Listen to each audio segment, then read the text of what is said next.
అలాగే ప్రస్తుతము మనం చూసినట్లయితే ఇందిరమ్మ కాలనీ దగ్గర అయితే ఉన్నాము.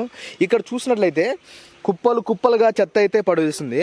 మీరు చూడండి, ఇక్కడ చూడండి, మొత్తం ఆ లాస్ట్ వరకు ఇదంతా ఇది ఒక స్కూల్ అంట. స్కూల్ లోపల చెత్త, అటుపక్క డౌన్లో చూసినట్లయితే అక్కడ కూడా పూర్తిగా చెత్త, అలాగే ఇక్కడ అంతా నీరు అంతా నిల్వ చేస్తుంది. ఇంత మదనపల్లి ప్రాంతంలో ఇంత దుర్మార్గమైన ఇంత దుస్థితి ఎందుకు వచ్చిందని నాకైతే అర్థం కావడం లేదు. అలాగే స్థానికలో అన్నతో మాట్లాడదాము. ఈ సమస్యలు, ఈ ఇరుకు రోడ్లలో ఇక్కడున్న ఇబ్బందుల్లో దుర్మార్గమైన స్థితి, ఇంత దుస్థితి ఇందిరమ్మ కాలనీలోకి ఎందుకు వచ్చిందని ఆయన మాటల్లో నేను తెలుసుకుందాం. అన్న నమస్తే. నమస్తే అన్న. ప్రస్తుతము ఇందిరమ్మ కాలనీలో అయితే ఎక్కడ చూసినా చెత్త గుట్టలుగా, అలాగే కాలువలు, అలాగే నీరు ఎక్కడంటే అక్కడ ఉంది. దీనికి సమస్య ఏమంటారన్న? ఈ కాలనీ మదనపల్లి మున్సిపాలిటీకి ఆనుకొని ఉన్నటువంటి కోలబైలు కాలనీ. ఈ కాలనీకి సంబంధించి మదనపల్లి మున్సిపాలిటీలో 35 వార్డులో ఉన్నటువంటి లబ్ధిదారులకు 2006-2007 సంవత్సరంలో ఈ కాలనీ రూపాంతరం చెందింది. అప్పటి నుంచి ఇప్పుడు దాకా ఈ కాలనీ కొద్ది రోజులు మున్సిపాలిటీ పరిధిలో ఉండింది. ఆ తర్వాత పంచాయతీ పరిధిలోకి వచ్చింది. అప్పటి నుంచి ఇక్కడ సర్పంచ్లుగా గెలిచినటువంటి వాళ్ళు కనీసం ఇక్కడ కన్నెత్తి చూసినటువంటి దాఖలాలు లేవు. ఇక్కడ వస్తున్నటువంటి సచివాలయానికి సంబంధించినటువంటి సెక్రటరీలు కూడా కనీసం కాలువలు కానీ, వీధులు ఊడ్చడం కానీ, ఇక్కడ చెత్త చెదారం ఎత్తడం కానీ, పారిశుద్ధ్య కార్మికులు కూడా దీంట్లో పనిచేసినటువంటి దాఖలాలు లేవు. ఇక్కడ కనీసం కరెంటుకు కూడా సంబంధించి ఎవ్వరు కూడా రారు. లైట్లు పోయినా, చీకట్లో విషసర్పాలు వచ్చి కాటేసినా కనీసం పట్టించుకున్న పాపాన్ని లేదు. మెయిన్ రోడ్డుకు, జాతీయ రహదారికి ఆనుకొని దాదాపు కూసంత దూరంలో ఉన్నటువంటి ఈ కాలనీ పట్ల ప్రజాప్రతినిధులు కానీ, పాలకులు కానీ, అధికారులు కానీ కనీసం సీతకన్నేశారనేటువంటి చెప్పాలి. ఈ కాలనీలో దాదాపు 7-8 వేల మంది రోజువారీ రెక్కాడితే కానీ డొక్కాడినటువంటి కూలీలు ఉన్నారు. మార్కెట్లో పనిచేసేటువంటి వాళ్ళు, అట్లాగే బేల్దార్ పనిచేసేటువంటి వాళ్ళు, వ్యవసాయ పనులు చేసేటువంటి వాళ్ళు కూలీలో ఉన్నారు ఈ కాలనీలో. ఈ కాలనీలో పెద్ద పెద్ద ధనవంతులు లేదంటే వ్యాపారవేత్తలు ఉండింటే వాళ్ళకు బహుశా కదిలేటువంటి వాళ్ళేమో. ఈ కాలనీలో సామాన్య పేద ప్రజలు ఉన్నారు కాబట్టి దీని పట్ల అధికారులు కానీ, పాలకపక్షం కానీ కనీసం కన్నెత్తి చూసేటువంటి దాఖలాలు లేవు. అందుకోసమే కనీసం మహిళలు పాపం షాపింగ్ మాల్కి పోయి అక్కడ పని చేసుకొని 10 గంటలకు వస్తే ఇక్కడ డ్రగ్స్ వాడేటువంటి ఆకతాయిలు కూడా ఈ గ్రౌండ్లో, స్కూల్ గ్రౌండ్లో ఆకతాయిలు కూడా చాలామంది అమ్మాయిలను ఏడిపించినటువంటి దాఖలాలు ఉన్నాయి. మందుబాబులు ఇక్కడ ఉంటారు కాబట్టి దీనిపైన పోలీసులు కూడా కనీసం గప్తి నిర్వహించేటప్పుడు ఇక్కడ ఎవరు వచ్చినటువంటి దాఖలాలు లేవు. అందుకోసమే ఇప్పటికైనా ఉన్నతాధికారులు, మండలంలో సంబంధించిన మండల అభివృద్ధి అధికారి ఎవరైతే ఉండాలో ఎంపీడీఓ గారు కానీ స్పందించి కనీసం ఇక్కడ మురికి కాలువలు నిర్మించడానికి, అట్లాగే నీళ్లు నిలిచాయి, వాహనదారులు అట్లే పోతున్నారు, జనాలు అట్లే పోతున్నారు, ఆ నీటిని తీసేసి కాలువలేక మళ్లించడానికి ఇప్పటికైనా ప్రయత్నం చేయాలని మేము అధికారులను డిమాండ్ చేస్తున్నాం. ఆ విధంగా చేయకపోతే ఈ కాలనీ మరింత ఇబ్బంది పడేటువంటి పరిస్థితి ఉంది. సామాన్య పేద ప్రజల పట్ల ప్రభుత్వానికి పంచాయతీరాజ్ శాఖ మంత్రిగా ఉన్నటువంటి పవన్ కళ్యాణ్ గారు పంచాయతీలకు అసలు ఇప్పుడు మంచి కాలాలు వచ్చాయని చెప్పారు. ఇదేనా మంచి కాలం? ఈ పంచాయతీలో వీధి లైట్లు చాలా తక్కువ ఉన్నాయి, వీధి లైట్లు కూడా మెలగట్లేదు. అట్లాగే పారిశుద్ధ్యం మనం చూస్తే ఎక్కడికక్కడ ముప్పలు తెప్పలుగా కుప్పలు పడి ఉంది. కాబట్టి మురికి కాలువలు కూడా లేనటువంటి దుర్మార్గ పరిస్థితి. వీటిపైన కనీసం సెక్రటరీ గారు ఇక్కడ వచ్చి ఏం జరుగుతుంది, పంచాయతీలో ఏం జరుగుతుంది అనేటువంటి చూసేటువంటి పరిస్థితి కూడా లేదు. ఆఫీస్కే పరిమితమయ్యారు, జీతాలు తీసుకొని వాళ్ళ ఆఫీస్కే పరిమితమయ్యారు. సర్పంచ్ గారు అసలు ఆయన గెలిచినప్పుడు 2-3 సార్లు ఏమన్నా వచ్చారు కానీ కనీసం ఇక్కడ ఓట్లు వేయించుకొని పోయినటువంటి సర్పంచ్ గారు కానీ, ప్రజాప్రతినిధి కానీ కన్నెత్తి చూడనటువంటి ఈ ప్రాంతంలోనే, టౌన్కు దగ్గరలో ఉన్న ఈ ప్రాంతం పైన ఈ విధంగా ఉంటే ఇంకా గ్రామీణ ప్రాంతాల్లో, మురికివాడల్లో, మారుమూల ప్రాంతాల్లో ఏ విధంగా వీళ్ళు సేవలు చేస్తారో ఆ దేవుడికే ఎరుగు. ఇప్పటికైనా వీటిపైన కనీసం శ్రద్ధ తీసుకోవాలని స్థానికులుగా మేము డిమాండ్ చేస్తున్నాం. సార్ అలాగే సార్ చూసుకున్నట్లయితే నేను చాలా మందితో ఇక్కడైతే మాట్లాడిన స్థానికులతో దాదాపుగా 10 సంవత్సరాలు, 15 సంవత్సరాలు, 7 సంవత్సరాలు ఉన్న కుటుంబీకులతో మాట్లాడాను. వారు ఏం చెప్తున్నారంటే ఇది మున్సిపాలిటీకి చెందిందా లేకపోతే పంచాయతీకి చెందిందా అని వారికే తెలియదు అంటున్నారు. ఎందుకంటే వాళ్ళు అధికారుల దగ్గరికి వెళ్తే వారు ఏమి కరెక్ట్గా సమాచారం ఇవ్వట్లేదంట. ఇంత దుస్థితి ఎందుకు పట్టిందంటారు సార్? సార్ అంటే మున్సిపాలిటీలో 35 వార్డులో ఉన్నటువంటి లబ్ధిదారులకు ఇక్కడ ఇండ్లు ఇచ్చారు. బాడిగిన్లలో ఉన్నటువంటి వాళ్లకు ఇక్కడ ఇండ్లు ఇచ్చారు. ఇచ్చిన తర్వాత మున్సిపాలిటీ కొద్ది రోజులు వీటిపైన అధికారం చెలాయిస్తూ అభివృద్ధి కార్యక్రమాల్లో మున్సిపాలిటీ పర్యవేక్షణలో ఉండేది. అంటే మున్సిపాలిటీలో ఉన్నటువంటి వాళ్ళు కోలబైలు పంచాయతీలో ఇచ్చారు కాబట్టి దీని అభివృద్ధి కూడా మేము చూసుకుంటామని అప్పుడు కలెక్టర్ గారికి లిఖితపూర్వకంగా పంచాయతీ నుంచి ఒక రెజల్యూషన్ ఇచ్చిన తర్వాత వాళ్ళు మున్సిపాలిటీలో చూసుకునేటువంటి వాళ్ళు.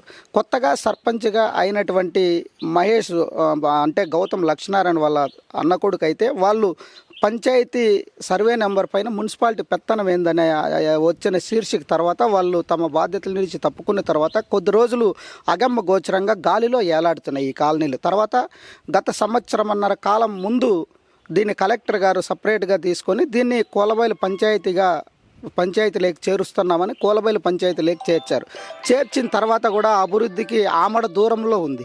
కాబట్టి ఇప్పుడు ఆల్రెడీ కోలబైలు 1లో సచివాలయం 1లో ఉంది.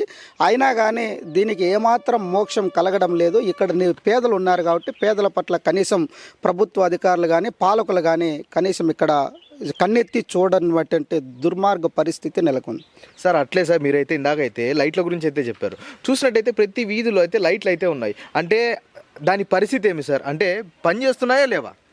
అంటే లైట్లు ఉన్నాయి కానీ రాత్రి వేళల్లో స్విచ్ చేస్తే లైట్లు వెలగాలి కదా, కాబట్టి లైట్లు కూడా వెలగట్లేదు. బర్న్ అయిపోయినటువంటి లైట్లను మరమ్మతులు చేసే కూడా ఇక్కడ నాకు తెలిసి సచివాలయం నుంచి కరెంటు అసిస్టెంట్ కూడా లేనటువంటి పరిస్థితి నెలకొంది. సార్ మీరు ఎప్పుడైనా సమాచారం ఇచ్చారా సార్ మాకు ఇట్లా ఇబ్బంది ఉంది అని?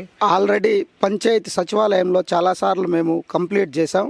వీధులు దీనికి మనకు మురికి కాలువలకు సంబంధించి కంప్లీట్ చేసాం. తర్వాత ఏదైతే ఇక్కడ ఉన్నటువంటి చెత్తా చెదారాన్ని సేకరించడానికి పంచాయతీ కార్మికులు ఉన్నారని బిల్లులు పెట్టుకుంటున్నారు పంచాయతీ అధికారులు కానీ సర్పంచ్ కానీ. ఇక్కడ కనీసం పంచాయతీ కార్మికును చూసినటువంటి దాఖలాలు లేవు. మేము దాదాపు అంటే 15 సంవత్సరాల పైన ఉన్నాం ఇక్కడ. పంచాయతీ కార్మికును చూసినటువంటి దాఖలాలు లేవు. బిల్లులు పెట్టుకుంటున్నటువంటి వాళ్ళు డబ్బులు ఏం చేస్తున్నారో ఎవరికి ఇస్తున్నారో తెలియనటువంటి పరిస్థితి. కాబట్టి వీటన్నిటిపైన క్లుప్తంగా ఉన్నత అధికారులు డిఎల్పిఓ కానీ డిపిఓ గారు కానీ మొత్తం దీనిపైన దర్యాప్తు చేసి ఎంక్వైరీ చేసి బాధ్యులపైన చర్యలు తీసుకోవాలి. ఆర్థిక నేరాలకు పాల్పడుతున్నటువంటి ఇక్కడ సచివాలయంలో ఉన్నటువంటి అధికారులు అనధికారుల పైన రాజకీయ నాయకులపైన చర్యలు తీసుకోవాలని మేము స్థానికులుగా డిమాండ్ చేస్తున్నాం. సార్ అలాగే సార్ ఇంతకుముందు మీరు చెప్పిన మాటే నేను ఒకసారి అడగాలనుకుంటున్నాను. ఏమంటే ఇటుపక్క గంజాయి లేదంటే తాగుడు బోతులు అలాగే చాలామంది అల్లరి చిల్లర వాళ్ళు ఉన్నారు. అంటే ఇది ప్రభుత్వం దృష్టికి కానీ లేకపోతే పోలీస్ శాఖ దగ్గరికి కానీ మీరు తీసుకెళ్లారా లేదా? ఎందుకంటే స్పష్టమైన ఆదేశాలతో అంశాలతో మన పోలీస్ డిఎస్పీ గారు కానివ్వండి, ఎస్పీ గారు కానివ్వండి, అలాగే స్థానిక పోలీస్ స్టేషన్లో ప్రతి ఒక్క సిఐలు ఎస్ఐలు ఇలాతో తిరుగుతున్నారు. ప్రతి ఒక్క రోడ్లలో అయితే వాళ్ళ టీమ్స్ అంతా తిరుగుతున్నాయి. మీ స్థానికంలో ఇలా జరుగుతుందని వాళ్ళకి తెలుసా సార్? ఆల్రెడీ ఒక 10-15 కేసులు దాకా పోయాయి. ఒక ఆక్తాయి ఒక ప్రైవేట్ బస్సులో కండక్టర్గా పనిచేస్తున్నటువంటి రామప్ప అనే వ్యక్తి రాత్రి వేళల్లో వస్తా అంటే రోడ్లోనే బర్త్డే ఫంక్షన్లు చేసుకుంటా అంటే నాకు కొంత దారి ఇవ్వండి అన్నదానికి అతన్ని కొట్టి కాలించేసినటువంటి పరిస్థితి కూడా ఉంది. తాలూకా పోలీస్ స్టేషన్లో కేసు కూడా అయింది. అట్లాగే ఇంకోసారి ఒక ఆటో కార్మికుడు తాను మా భార్యను పిలుచుకొని ఇంటికి నేను అర్జెంటుగా పోవాలని స్కూల్ వద్దనే ఇంటికి వచ్చే సందర్భంలో అతను కూడా కొట్టినటువంటి పరిస్థితులు ఉన్నాయి.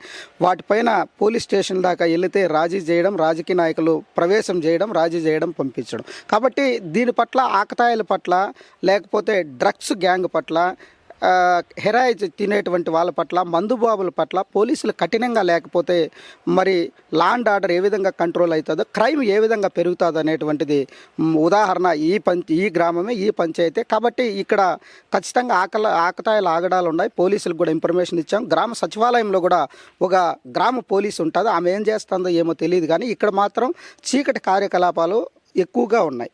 కాబట్టి దీనిపైన పోలీసులు నిఘా ఉంచాలని రాత్రి వేళలో గస్తీ నిర్వహించే సమయంలో ఇక్కడ కూడా గస్తీ నిర్వహించాలని మేము పలు దఫాలుగా పోలీసు ఉన్నతాధికారులకు కూడా చెప్పాం.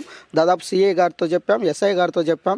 కాబట్టి వీటి పట్ల పోలీసులు కూడా నిఘా నిర్వహించాలని మేము డిమాండ్ చేస్తున్నాం. అదే సామాన్య ప్రజలైతే దీనైతే చూసి చూడనట్టు లేదా భయమో లేకపోతే ఏదైనా జరుగుతుందేమో మనం ఏమైనా కంప్లైంట్ ఇస్తే అని అనుకుంటారు. కానీ మీరు సిపిఐ డిస్ట్రిక్ట్ సెక్రటరీగా అయితే ఉన్నారు. మీరు ముందుకేమి దీన్ని తీసుకెళ్ళలేదా? గవర్నమెంట్ దృష్టికి కానీ పోలీస్ దృష్టిలో కానీ తీసుకెళ్ళలేదా సార్? ఆల్రెడీ వీటిపైన అనేక ఆందోళన కార్యక్రమాలు నిర్వహించాం. పత్రికల్లో పత్రికా సమావేశాలు కూడా నిర్వహించి పత్రికల్లో దీన్ని వెలువరించడం జరిగింది.